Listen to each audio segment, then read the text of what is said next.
આણંદ જિલ્લાના બોરસદ તાલુકાના નેસરાયા ગામના સરપંચ વિજયસિંહ રાજ પર થયેલા આક્ષેપોને લઈને ગ્રામજનોએ એકજૂથ થઈને સમર્થન વ્યક્ત કર્યું છે।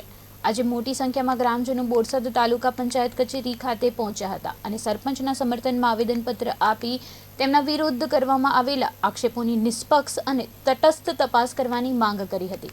ગ્રામજનોએ જણાવ્યું કે સત્ય હકીકત સામે આવે તે માટે પારદર્શક તપાસ જરૂરી છે। તાલુકા પંચાયત કચેરી ખાતે ગ્રામજનોની નોંધપાત્ર હાજરી જોવા મળી હતી। ત્યાં સમગ્ર ઘટનાને લઈને સ્થાનિક સ્તરે ચર્ચાનો માહોલ સર્જાયો છે। જ્યારે હવે વહીવટીતંત્ર આ મામલે શું કાર્યવાહી કરે છે તેના પર સૌની નજર મંડાઈ છે। અમારી પર ટીડીઓ અરજદાર દ્વારા અરજી થયેલી હતી। જો કે અરજી કરવી દરેકનો અધિકાર છે અને અરજીના અનુસંધાનમાં ટીડી ઓફિસ દ્વારા અમને 6 મુદ્દાની નોટિસ મોકલવામાં આવી હતી। આજરોજ અમે તે 6 મુદ્દાની નોટિસના જવાબો કર્યા છે। એમાં એક મુદ્દો એવો હતો કે અમે સામાજિક ન્યાય સમિતિની મિટિંગ બોલાવતા નથી। વાસ્તવમાં સામાજિક ન્યાય સમિતિની મિટિંગ બોલાવવાનો અધિકાર સરપંચનો છે નહીં, સરપંચ એનો સભ્ય પણ નથી। જે સામાજિક ન્યાય સમિતિના અધ્યક્ષ હોય છે, અનુસૂચિત જાતિના જે ગ્રામ પંચાયતના સભ્ય એના અધિકાર ક્ષેત્રમાં આવે છે અને આ મિટિંગ બોલાવવાનું કામ એમનું હોય છે, નહીં કે સરપંચશ્રીનું કે ગ્રામ પંચાયતના અન્ય સભ્યોનું।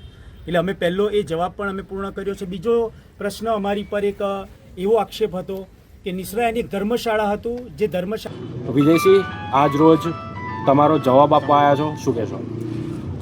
લોક કેન્દ્રિત અને સર્વાંગી વિકાસની વિચારધારા જ્યારે વહેતી હોય ત્યારે સંયુક્ત રાષ્ટ્રનો એક અભ્યાસ છે 2030 સુધીનો, અને એમાં ભારત સરકાર પણ પ્રતિબદ્ધ છે, જેના માટે નીતિ આયોગ, કેન્દ્રીય મંત્રાલયો, ગુજરાત સરકારના વિવિધ વિભાગો, પંચાયતી રાજની સંસ્થાઓ અને યુનાઇટેડ નેશન્સની એજન્સીઓ આ બધી કટિબદ્ધ છે આ વિકાસને ભરપૂર રીતે પૂર્ણ કરવામાં।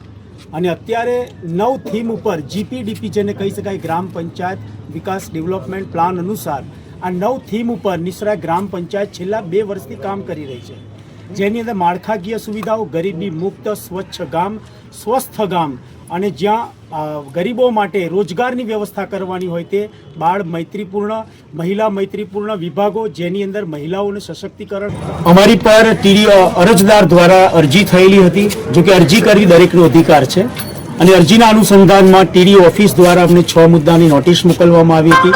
આજરોજ અમે તે 6 મુદ્દાની નોટિસના જવાબો કર્યા છે। એમાં એક મુદ્દો એવો હતો કે અમે સામાજિક ન્યાય સમિતિની મિટિંગ બોલાવતા નથી। વાસ્તવમાં સામાજિક ન્યાય સમિતિની મિટિંગ બોલાવવાનો અધિકાર સરપંચનો છે નહીં, સરપંચ એનો સભ્ય પણ નથી।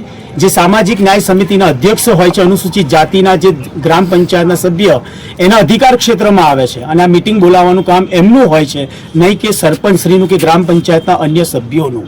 એટલે અમે પહેલો એ જવાબ પણ અમે પૂર્ણ કર્યો છે। બીજો પ્રશ્ન અમારી પર એક એવો આક્ષેપ હતો કે નિસરાયાની એક ધર્મશાળા હતું, જે ધર્મશાળા ઉપર એક હોલ બન્યો છે અને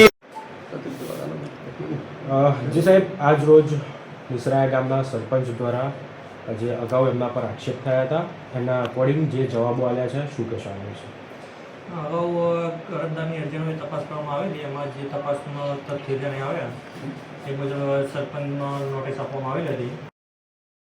નોટિસનો જવાબ આજ રોજ સરપંચશ્રી દ્વારા અહીંયા રૂબરૂમાં રજૂ કરેલો છે કે તારણ લઈ પછી આગળનો નિર્ણય કરવામાં આવશે। આવનાર સમયમાં જે અધિકારીઓ છે એમના તરફથી કેવા પ્રકારના પગલાં રહેશે? અધિકારીઓ વિશે તપાસની કાર્યવાહીમાં જે આક્ષેપો આવે છે ને એમની જે જવાબદારી બનતી હશે એ મુજબ એમનો ખુલાસા લઈને કાર્યવાહી કરવામાં આવશે। આ અંગે અધિકારીઓને કોઈના દ્વારા દબાણ એવું કંઈ આપવામાં આવેલું, એવું કોઈ જાણવા મળ્યું છે? તપાસ બાબતમાં આવું કોઈ દબાણ હોતું નથી। જે તથ્ય તપાસમાં તેને આવે એ મુજબ જ કાર્યવાહી કરવામાં આવતી હોય છે। જી।